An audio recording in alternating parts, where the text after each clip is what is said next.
On a gray September morning in 2022, something unprecedented happened in the Scottish Highlands. For the first time in over 400 years, a British monarch's coffin would travel the ancient roads of Scotland, carried by hands that had served the crown for decades. This wasn't just the transportation of remains. This was the final chapter of a 70-year reign that had defined an entire era. The journey from Balmoral Castle to the palace of Holyroodhouse would become one of the most watched and emotionally charged processions in modern history. Along winding Highland roads, past stone cottages, and through bustling cities, millions would witness something they never thought they'd see: the end of the Elizabethan age. But this story isn't just about a queen's final journey. It's about the people who lined those roads, the soldiers who carried her coffin, and the ancient traditions that bound a nation together in its moment of deepest grief. It's about how Scotland said goodbye to a monarch who loved their land as much as any place on earth. What unfolded over those 6 hours would reveal the true character of a kingdom, the unbreakable bonds between crown and country, and the profound way that one woman's life had touched every corner of a realm. This is that story, told through the eyes of those who lived it, witnessed it, and will never forget it. The morning mist hung low over Balmoral Castle as the first light of September 11th, 2022, crept across the Scottish Highlands. Inside the ancient walls where Queen Elizabeth II had spent her final days, a solemn preparation was taking place that had never been rehearsed, never been planned in such detail, because no one truly believed this day would come. Margaret Thompson, the castle's head housekeeper for 32 years, stood in the doorway of the Queen's private sitting room, her eyes red from tears she couldn't stop. She had been with Her Majesty just 3 days ago, helping her prepare for her final official act, the appointment of Liz Truss as Prime Minister. The Queen had seemed frail but determined, her mind sharp as ever. Now, Margaret faced the most difficult task of her career, preparing the sovereign she had served with devotion for her final journey home to Edinburgh. The oak coffin, crafted years ago by Scottish craftsmen from timber grown on the Balmoral estate, rested in the castle's drawing room. It was a simple piece of work, elegant in its understated design, reflecting the Queen's own preferences for modesty over grandeur. The royal standard of Scotland draped across its surface, and atop it lay a wreath of flowers picked that morning from the gardens the Queen had loved: dahlias, sweet peas, phlox, and white heather, all grown in the Highland soil she had cherished for 7 decades. Princess and stood beside the coffin, her face a mask of controlled grief and steely determination. As the Queen's only daughter and the hardest-working member of the royal family, she had taken on the responsibility of accompanying her mother on this final journey. The Princess Royal had always been practical, direct, and fiercely loyal.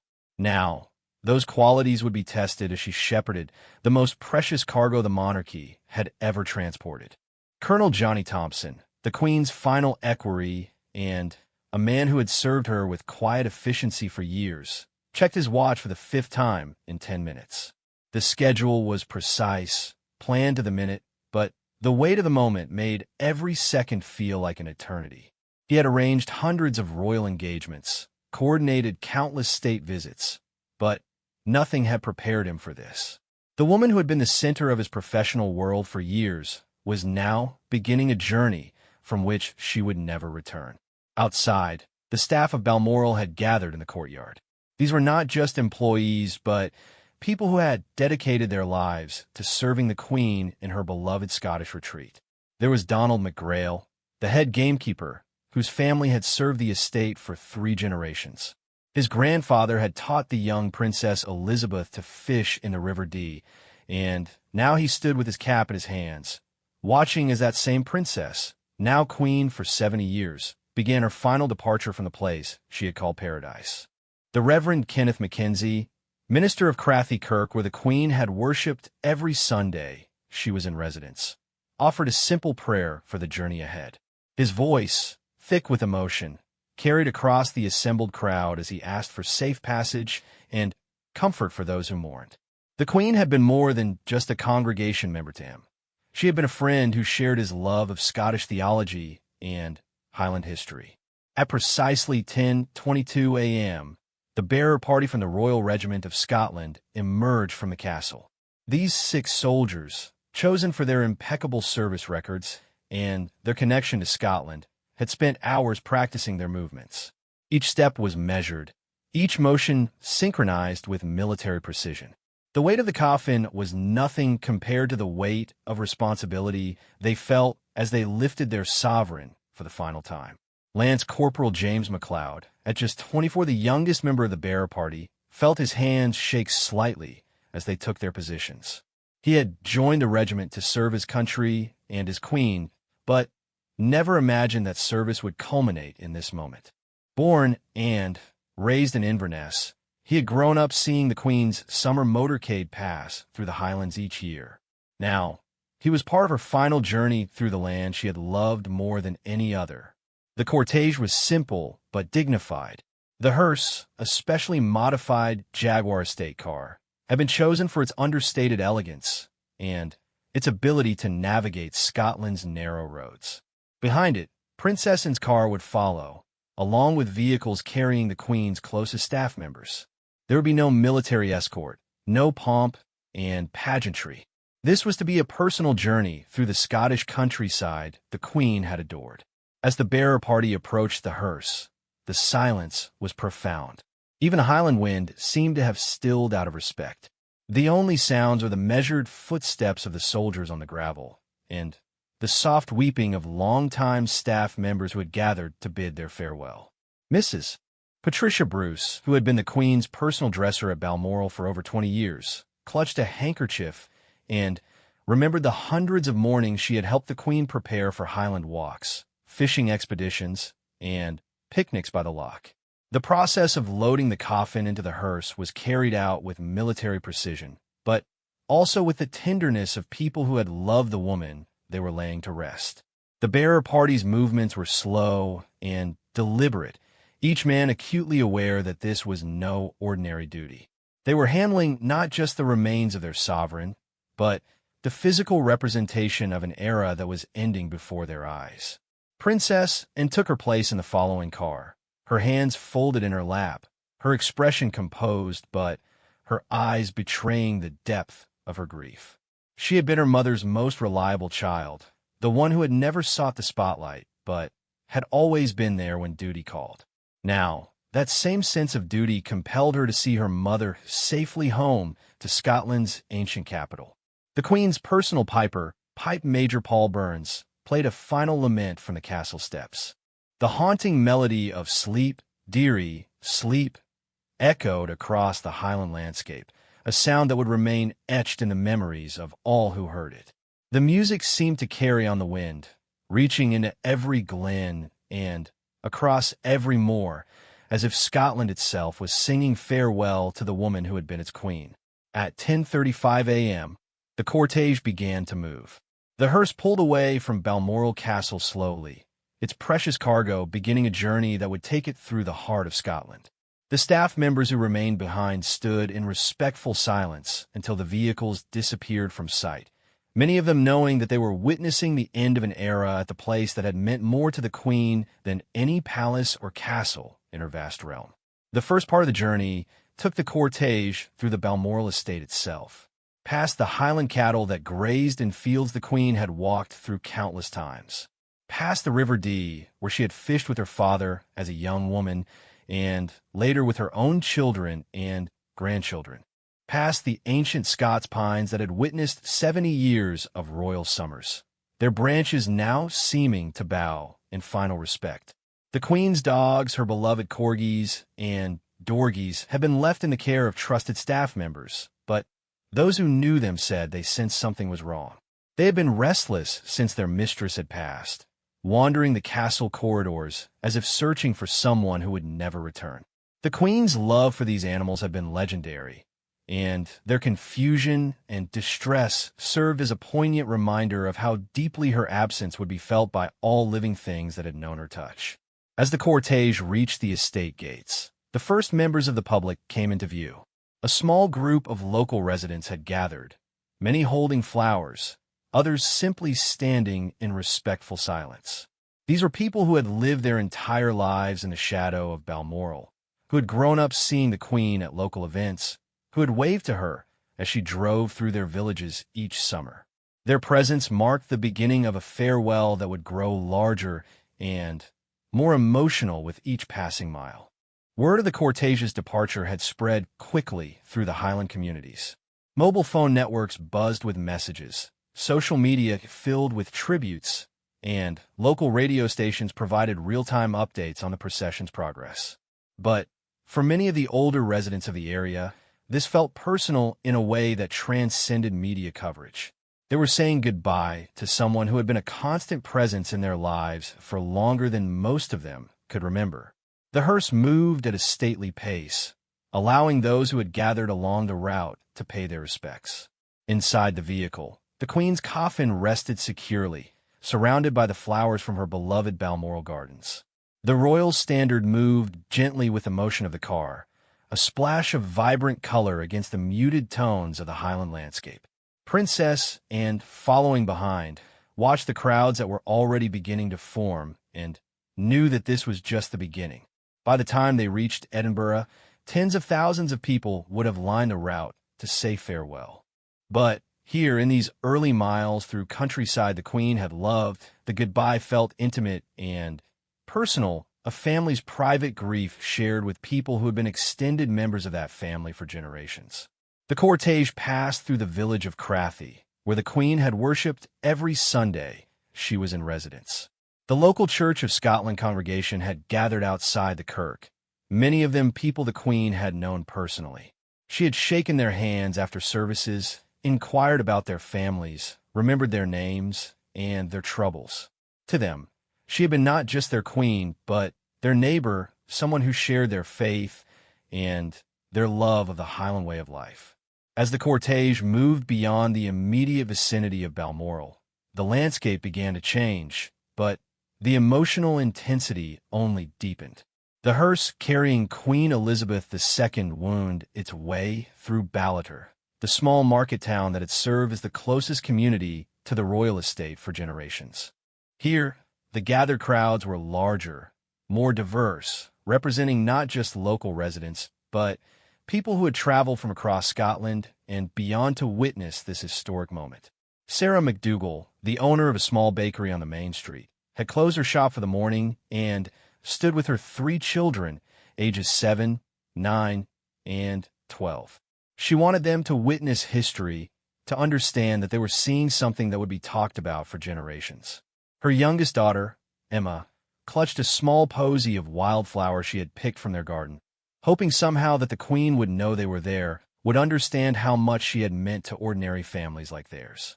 The local police had cordoned off areas of the route, but their job was made easier by the natural reverence of the crowds. People stood quietly, many with their heads bowed, others with tears streaming down their faces. There was no pushing, no jostling for better positions. The gravity of the moment seemed to impose its own order, its own sense of dignity that matched the solemnity of the occasion. Among the crowd stood Gordon Mitchell, a retired gamekeeper who had worked on estates throughout the Highlands for 47 years. He had met the Queen twice, brief encounters during estate visits, but those moments had stayed with him forever.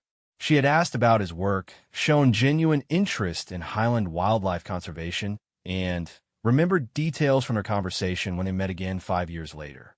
To Gordon, this attention to ordinary people was what had made her truly special. The cortege paused briefly at the edge of Ballater, not part of the official schedule, but a moment that seemed necessary given the size and emotion of the crowd. Princess lowered her window slightly and nodded to the gathered mourners, a gesture of acknowledgement that brought fresh tears to many eyes. She had always been the most down-to-earth of the royals, the one who understood that the monarchy's strength came from its connection to ordinary people. Inside the hearse, the Queen's coffin remained peaceful and dignified, the Scottish royal standard moving gently with the vehicle's motion. The flowers from Balmoral's gardens had been carefully arranged to remain in place during the journey, each bloom representing years of careful cultivation by gardeners who had worked to please their sovereign. The dahlia, her favorite flower, dominated the wreath, their deep purple and white petals seeming to glow against the polished oak. As they left Ballater behind, the cortege entered the more dramatic Highland scenery that the Queen had loved so much. Rolling hills covered in purple heather stretched in every direction, broken by ancient stone walls and clusters of Highland cattle. This was the landscape that had featured in thousands of royal photographs, the backdrop for family picnics and private moments away from the pressures of monarchy. The road climbed steadily through the Cairngorms, past lochs that reflected the gray September sky like mirrors. At Loch Muick, where the Queen had often walked with her dogs, a small group of hikers had descended from the hills to pay their respects. They stood silently by the roadside, their walking poles at their sides, their normally cheerful outdoor clothing somehow subdued in the presence of such solemnity. Mary Campbell, a nature photographer who had spent decades documenting Highland wildlife, had positioned herself near the loch with her camera lowered respectfully. She had once spent 3 hours in the same hide as the Queen, both of them waiting to photograph red deer. They had whispered about light conditions and wind direction, sharing the patience that both photography and wildlife observation required. Mary remembered how the Queen's knowledge of animal behavior had impressed even someone who made their living studying Highland fauna. The cortege's progress was being tracked by media helicopters, but at a respectful distance and altitude that preserved the dignity of the moment. Television crews had positioned themselves at designated points along the route, but the overwhelming tone of coverage was one of reverence rather than sensationalism. Even the most Republican-minded journalists seemed to understand that they were witnessing something that transcended politics. At Braemar, the next significant stop, the crowds had swelled even further. The annual Highland Games held here had been a fixture of the Queen's summer calendar for decades. She had presented trophies, watched cobber tossing competitions, and listened to pipe bands from around the world. The gathered people included many who had performed for her over the years, men who had thrown hammers and tossed cobbers while she watched with genuine enjoyment and understanding of Highland traditions. Donald McPherson, a Highland heavy who had won the Braemar cobber toss 3 times in the Queen's presence, stood with his ceremonial kilt and sporran, tears rolling down his weathered cheeks. He remembered how the Queen had asked detailed questions about the technique of cobber tossing, how she had understood that it wasn't just about strength but about balance and timing. Her genuine interest in Highland culture had meant everything to people like him who dedicated their lives to preserving these ancient traditions. The local pipe band, the Braemar Royal Highland Society Pipe Band, had assembled on the village green. As the cortege approached, they began to play The Flowers of the Forest, a lament traditionally associated with fallen Scottish warriors. The haunting melody drifted across the gathered crowd, adding a layer of cultural significance to the farewell. The Queen had always understood that Scotland wasn't just a part of her realm, but a distinct nation with its own traditions and identity, and her respect for that had earned her a special place in Scottish hearts. Among the pipers stood young Morag MacLeod, just 16 years old, and playing in her first major ceremonial event. She had learned the pipes from her grandfather, who had played for the Queen at various Highland events over the years. As her grandfather stood proudly beside her, too old now to play, but still wearing his dress tartan, Morag felt the weight of carrying on a tradition that linked her family to the monarchy across generations.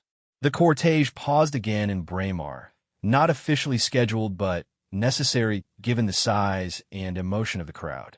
Local police estimated that over 2,000 people had gathered in a village that normally housed fewer than 500 residents. They had come from across the Highlands, from Glasgow and Edinburgh, some even from England and Wales. Hotel rooms in the area had been booked solid for weeks, as people planned to be part of this historic farewell. Princess, and again, acknowledged the crowds, this time stepping briefly from her vehicle to accept flowers from a group of local children. The children had been waiting for hours with their parents, each holding posies picked from Highland gardens or gathered from the countryside. As Anne accepted their offerings, she spoke quietly to each child, continuing a royal tradition of connecting with the youngest subjects even in the most difficult moments. The children represented something special about this day. They were witnessing something they wouldn't fully understand for years to come, but their presence added a sense of hope and continuity to the proceedings. The monarchy would continue, evolving and adapting as it had for over 1,000 years, and these children would carry the memory of this day into whatever future awaited them. As the cortege prepared to leave Braemar, the emotional intensity of the crowds was becoming overwhelming for many participants. Several of the Queen's staff members, riding in vehicles behind Princess, and were struggling to maintain their composure. They had worked with the Queen for years, decades in some cases, and their grief was compounded by the realization that their professional lives would never be the same. Mrs. Angela Kelly, the Queen's personal assistant and dresser for many years, sat quietly in her designated car, remembering the thousands of times she had helped her sovereign prepare for public appearances. Every outfit had been chosen with care, every detail considered for its impact on those who would see her. Now, even in death, the Queen was dressed impeccably, her appearance a final gift to the people who had loved her for so long. The landscape beyond Braemar grew even more dramatic as the cortege entered the heart of the Cairngorms National Park. Ancient Caledonian forests lined parts of the route, their towering pines and scattered birches creating a natural cathedral that seemed appropriate for such a solemn procession. The Queen had been a passionate conservationist, understanding long before it became fashionable that the Highland environment needed protection and careful stewardship. At various points along the route, groups of tourists who had happened to be in the area found themselves accidentally part of history. German hikers, American photographers, Japanese nature enthusiasts, all stood respectfully as the cortege passed, many of them taking photos, but doing so quietly and without flash.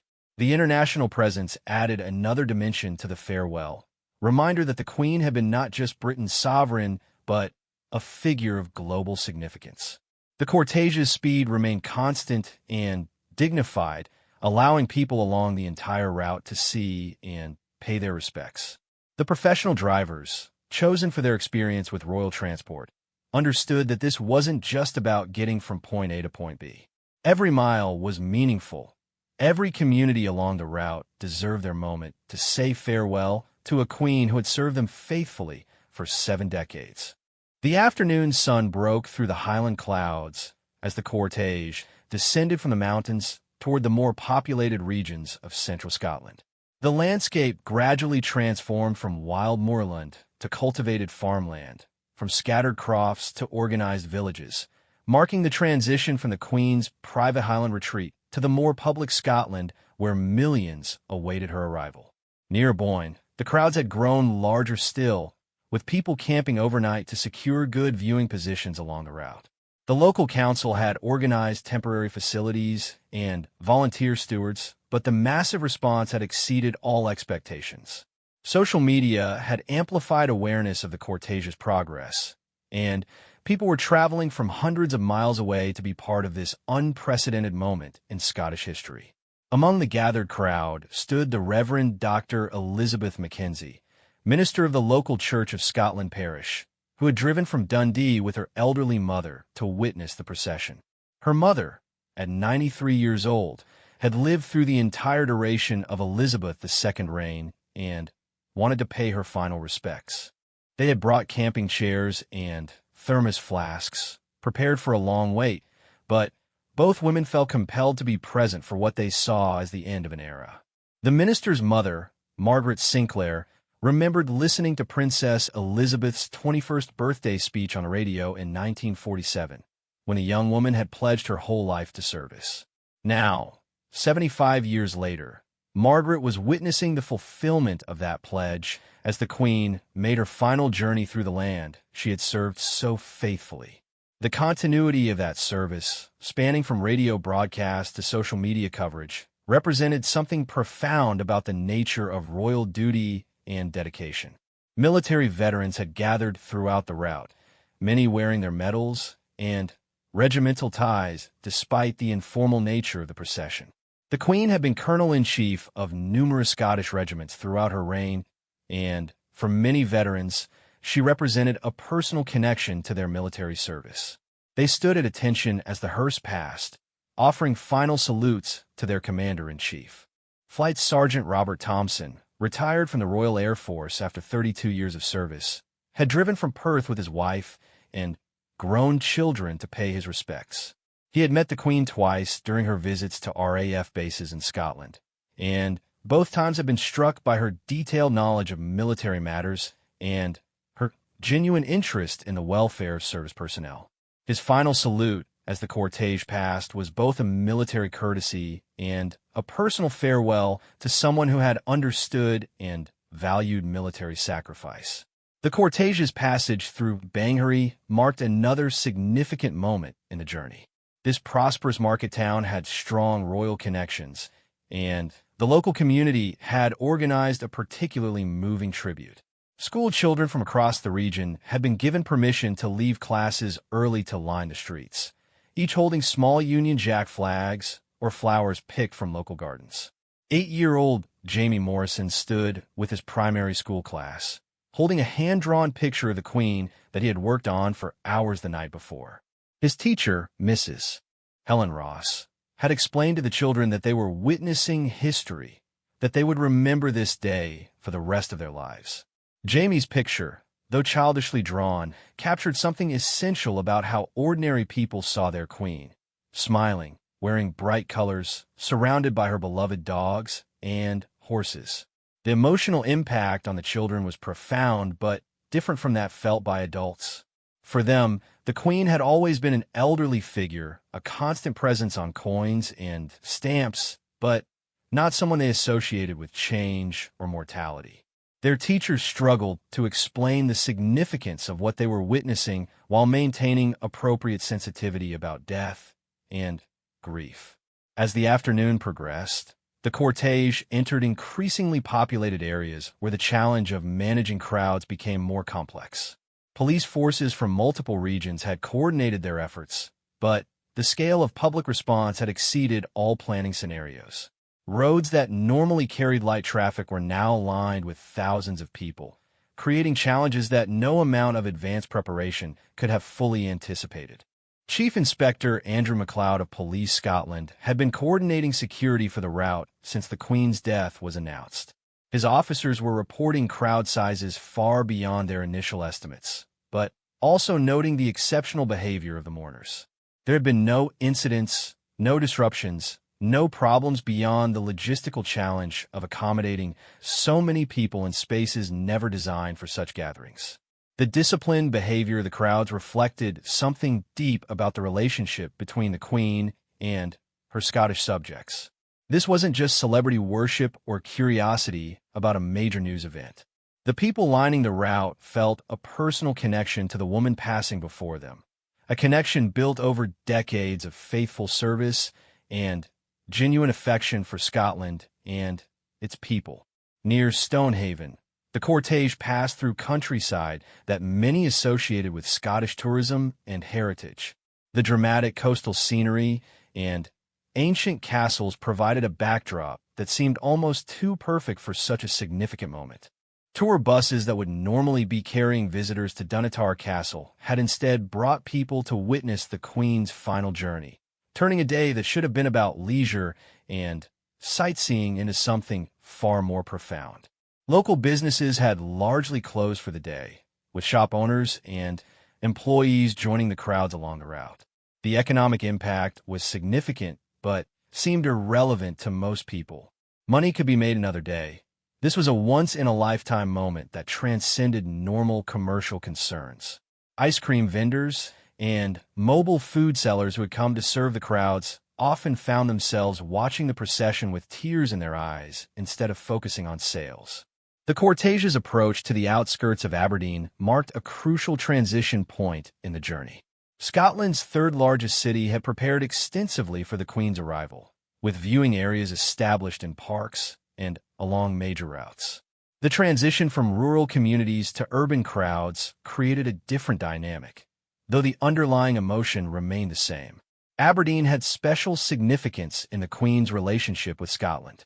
As the regional centre closest to Balmoral, it was the city where many royal staff lived during the summer months, where supplies for the castle were purchased, where the Queen occasionally made private visits to shops and restaurants. The people of Aberdeen had grown accustomed to discreet royal presence in their community, and many had personal memories of unexpected encounters with their sovereign. Dr. Margaret Stewart, a retired professor from Aberdeen University, had brought her granddaughter to witness the procession. As someone who had studied Scottish history for over 40 years, she understood the unprecedented nature of what they were witnessing. No reigning British monarch had ever made such a journey through Scotland, and the combination of ancient traditions with modern communication was creating something entirely new in the annals of royal history. The professor's granddaughter, 15-year-old Catherine, was more interested in documenting the day on social media than in its historical significance. But even she seemed affected by the solemnity and scale of the event. Her photographs and videos would become part of the permanent record of the day, preserved in digital formats that the Queen herself had never fully embraced, but which would ensure that future generations could experience something of what this moment felt like. As the cortege moved through Aberdeen's suburbs, the crowds pressed closer to the road, creating challenges for the police, but also demonstrating the intensity of public feeling. People reached out as if hoping to touch the hearse, not in any disrespectful way, but as a gesture of connection and farewell. The barriers that normally separated royalty from subjects seemed reduced, creating an intimacy that was both moving and slightly unnerving for those responsible for security. Princess, and still following in her car behind the hearse, was visibly moved by the scale and emotion of the crowds. She had attended thousands of public events during her royal career, but nothing had prepared her for this outpouring of affection and grief. Her mother had always been popular in Scotland, but the intensity of this farewell was beyond anything the royal family had experienced. The urban environment created new challenges for those trying to pay their respects. Unlike the Highland villages where everyone could find a good viewing position, Aberdeen's crowds were dense and competitive for space. Yet even here, people maintained the respectful behavior that had characterized the entire route. Parents lifted children on his shoulders, tall people crouched to let shorter people see, and those with folding chairs shared them with elderly neighbors. Local community groups had organized collective tributes that added layers of meaning to the procession. The Aberdeen Pipe Band played from a position in Union Terrace Gardens, their music carrying across the city center and providing a soundtrack for the Queen's passage. Youth organizations, religious groups, and cultural societies had all contributed to making Aberdeen's farewell as memorable and dignified as possible. The cortege's passage through the Granite City marked the beginning of the final phase of the journey. From Aberdeen, it was less than 3 hours to Edinburgh, but those would be the most emotionally charged hours as the procession approached Scotland's ancient capital, where the Queen would lie in state before her final journey to London and Westminster Abbey. The afternoon light was beginning to fade as the cortege left Aberdeen behind and entered the final phase of its journey toward Edinburgh. The landscape now rolled through the fertile farmland of Aberdeenshire and Angus, past fields where harvest was underway, and combines worked late into the evening to gather crops that would feed the nation through winter. It seemed symbolic somehow that the Queen was making this final journey during harvest time, as if the land itself was preparing for transition and change. The crowds along this stretch of road were different from those encountered earlier. These were people who had planned their participation carefully, families who had driven from Glasgow, Newcastle, even London to be part of Scotland's farewell to their Queen. Many carried elaborate floral tributes, handmade banners, and photographs spanning decades of the Queen's reign. The personal investment in being present was profound and moving to witness. Near Forfar, a group of 47 Women's Institute members had chartered a bus from Yorkshire to pay their respects. The Queen had been patron of the WI for many years, and these women felt a personal connection to her through their shared commitment to rural communities and traditional values. They stood together in matching purple scarves, their ages ranging from 35 to 89, representing generations of women who had admired the Queen's dedication to duty and service. Eleanor Hastings, the group's oldest member, remembered attending a royal garden party at Holyroodhouse in 1977, the year of the Silver Jubilee. She had been chosen to represent the WI groups of North Yorkshire and had spent 3 minutes in conversation with the Queen about rural women's roles in modern Britain. That brief encounter had remained one of the most treasured memories of her life. And now, 45 years later, she was saying goodbye to the woman who had made her feel that her own small contributions to community life were valued and important. The cortege's steady progress through the afternoon had been tracked by millions of people worldwide through live television coverage and social media. News networks from every continent were carrying continuous coverage, and the images of ordinary Scottish people saying farewell to their queen were being broadcast into homes from Tokyo to New York, from Sydney to Cape Town. The Queen's global significance was being demonstrated not through grand ceremonies, but through the genuine emotion of people who had lived their lives under her reign. International journalists covering the story were struck by the particular character of the Scottish farewell. Unlike formal state occasions with their careful protocol and predetermined responses, this was spontaneous and authentic. People were reacting from the heart, creating moments of genuine emotion that could not be scripted or manufactured. The contrast with more artificial media events was stark and compelling. Marie Du Bois, a French television correspondent who had covered numerous royal events over the past decade, found herself unexpectedly moved by what she was witnessing. French republicanism had made her initially skeptical of monarchy as an institution, but the evident love between the Queen and her Scottish subjects was challenging her preconceptions. The relationship she was observing seemed to transcend politics and touch something deeper about human nature and community belonging. As the cortege approached Dundee, Scotland's fourth-largest city, the scale of preparation became apparent. The city council had been planning for this moment since the Queen's death was announced, coordinating with police, emergency services, and community groups to ensure that Dundee's farewell would be worthy of the occasion. Viewing areas had been established along the route, temporary facilities provided for elderly and disabled visitors, and local schools had organized respectful tributes. The Queen's relationship with Dundee had deep historical roots. She had visited the city numerous times during her reign, opening new facilities, celebrating anniversaries, and meeting with local people who represented the best of Scottish industry and culture. The discovery of DNA fingerprinting at Dundee University, the city's role in computer game development, and its regeneration as a center for design and culture had all been recognized and celebrated by royal visits that demonstrated the Queen's interest in modern Scotland's achievements. Dr. James Morrison, Vice-Chancellor of Dundee University, had brought his family to witness the cortege's passage. His institution had received royal recognition numerous times during the Queen's reign, and he wanted his children to understand the historical significance of what they were witnessing.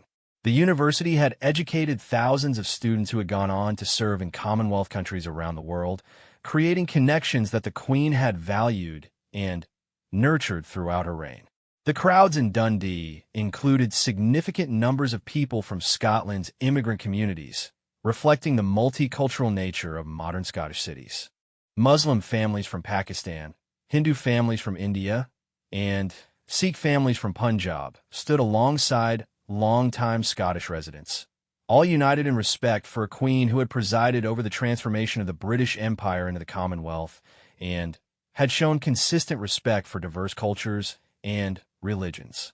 Imam Abdul Rahman of Dundee's Central Mosque had encouraged his congregation to pay respectful tribute to the Queen, recognizing her role in promoting interfaith dialogue and religious tolerance. Several families from his mosque had joined the crowds, and their presence added another dimension to the day's significance. The Queen's commitment to religious freedom and mutual respect had earned her admiration even among those who did not share a Christian faith. The cortege's passage through Dundee took longer than scheduled due to the size of the crowds, but nobody seemed concerned about timing. This was not a day for strict adherence to timetables, but rather for allowing the natural rhythm of grief and respect to dictate the pace. Princess Anne had made it clear that the cortege would adjust its speed to accommodate the people who had come to pay their respects, understanding that this might be many people's only opportunity to say farewell. Local pipe bands positioned along Dundee's route created a continuous soundtrack of Scottish music that followed the cortege through the city.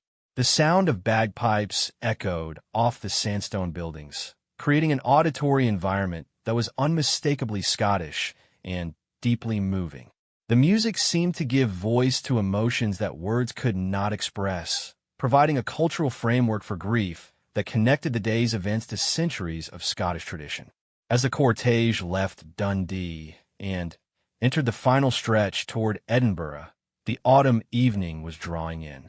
Street lights began to illuminate along the route, creating a different atmosphere as the journey continued through the gathering dusk. The crowds, if anything, seemed to grow larger as people finished work and joined the farewell, creating an evening pilgrimage towards Scotland's ancient capital. The landscape between Dundee and Edinburgh is some of Scotland's most beautiful, rolling through Fife's countryside and crossing the Forth bridges that connect central Scotland to the capital. The Queen had crossed these bridges hundreds of times during her reign, traveling between Balmoral and Holyroodhouse, always delighting in the views across the Firth of Forth and the sight of Edinburgh's distinctive skyline dominated by the castle and Arthur's Seat. Near Kirkcaldy, the cortege passed through countryside that held special significance for the Queen's personal interests. The area's agricultural heritage, its connection to golf courses that had hosted royal patronage, and its coastal villages that exemplified Scottish maritime tradition all represented aspects of Scotland that the Queen had particularly valued. Her genuine knowledge of and interest in Scottish life had always extended beyond tourist attractions to include the working communities that formed the backbone of the nation. Local farmers had left their evening work to line the roads with their families, many still in work clothes, but standing respectfully as the Queen passed through landscapes she had known and loved. Their presence added authenticity to the farewell, demonstrating that this was not just an urban phenomenon, but something that touched rural Scotland as deeply as the cities and towns. The evening light, reflecting off the Firth of Forth, created a backdrop of extraordinary beauty as the cortege approached the Forth Bridge. This iconic structure, one of Scotland's most recognizable landmarks, had been illuminated in purple, the royal color, creating a dramatic gateway for the Queen's arrival in the capital. The symbolism was powerful, ancient traditions meeting modern engineering, Scottish identity welcoming royal heritage, the past bridging to an uncertain future. As they crossed the Forth Bridge, Princess Anne looked out at the lights of Edinburgh beginning to twinkle in the distance. The city where her mother would lie in state was preparing for the most significant royal event in its history, and the emotion of the day was beginning to build toward its climax in Scotland's ancient capital, where centuries of royal history would frame the final farewell to Elizabeth II, Queen of Scots. The city of Edinburgh lay before them as evening fell, its ancient skyline silhouetted against the September dusk. The Scottish capital had been preparing for this moment since the announcement of the Queen's death, and now, as the cortege approached through the southern suburbs, the magnitude of the city's farewell became apparent. Tens of thousands of people lined the route, many having waited since dawn for this moment, their patience rewarded with participation in one of the most significant events in Scottish history. The Royal Mile, normally bustling with tourists and street performers, had been transformed into a corridor of silent respect. From the palace of Holyroodhouse to Edinburgh Castle, every vantage point was occupied by people who understood they were witnessing something unprecedented. No reigning monarch had ever made this journey before, and the weight of history seemed to press down on the ancient stones of Scotland's capital city. Professor Hamish MacLeod, historiographer royal for Scotland, stood with his colleagues from Edinburgh University near the Parliament building. As someone who had devoted his career to studying Scottish royal history, he understood better than most the significance of what was unfolding.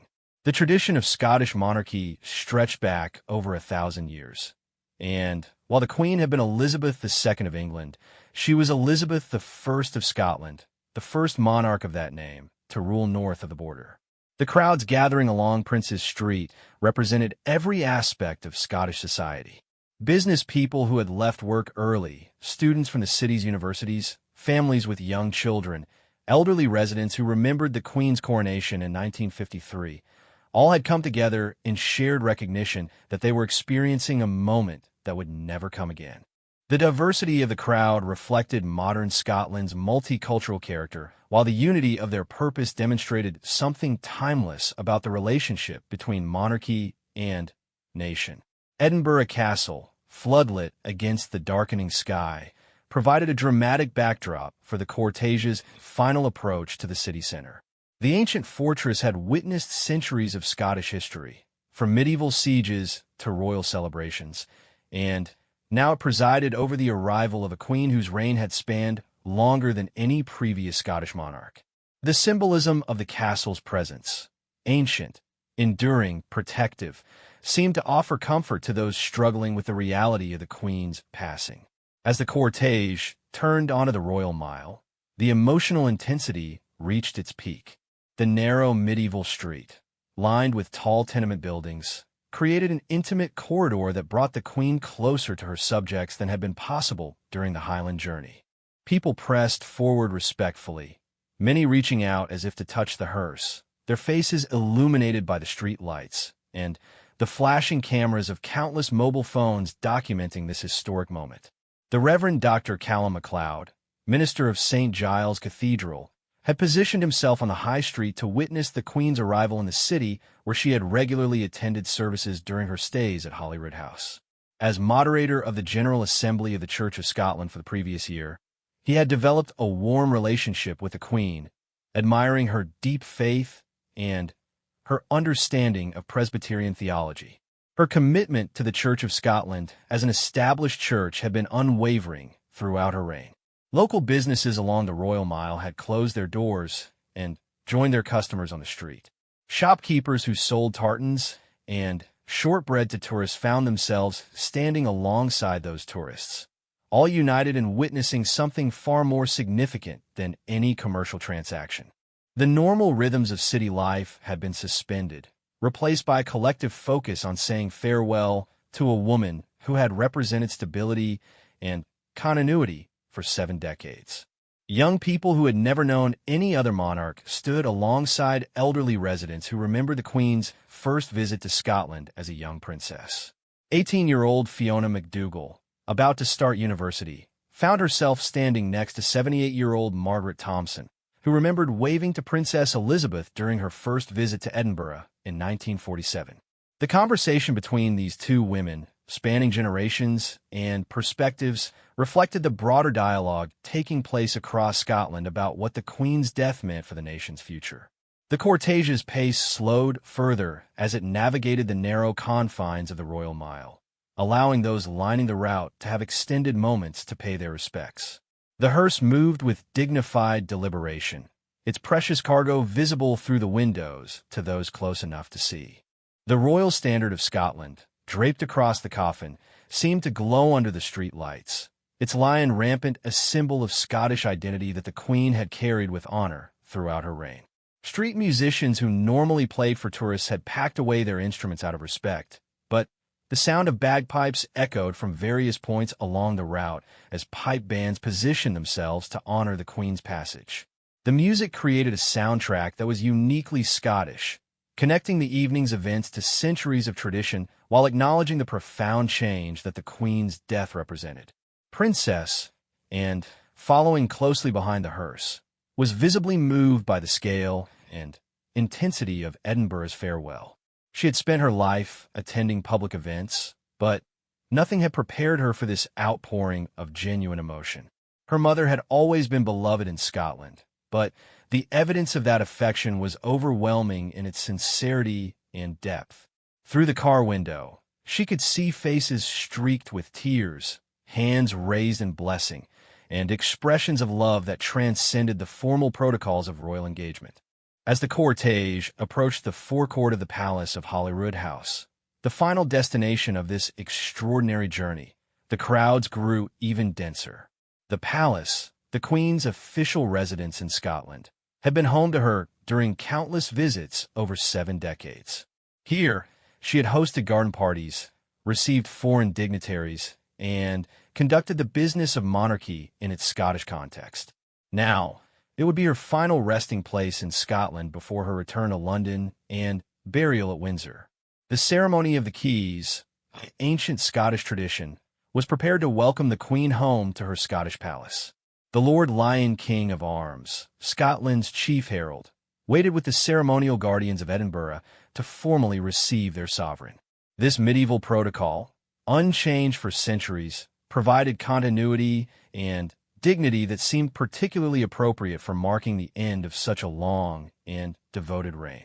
The bearer party from the Royal Regiment of Scotland prepared for their final duty of the day, ready to carry their queen into the palace, where she would lie in state for 24 hours before beginning her journey to London. These soldiers, who had carried her from Balmoral that morning, had been part of the most significant royal journey in Scottish history, and their careful service would be remembered as long as this day was discussed. The crowds outside the palace included many who had traveled from across Scotland and beyond to be present for this moment.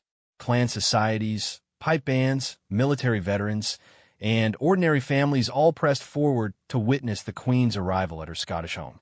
The diversity of the gathering reflected the Queen's own broad appeal and the way she had managed to represent different aspects of Scottish identity throughout her reign.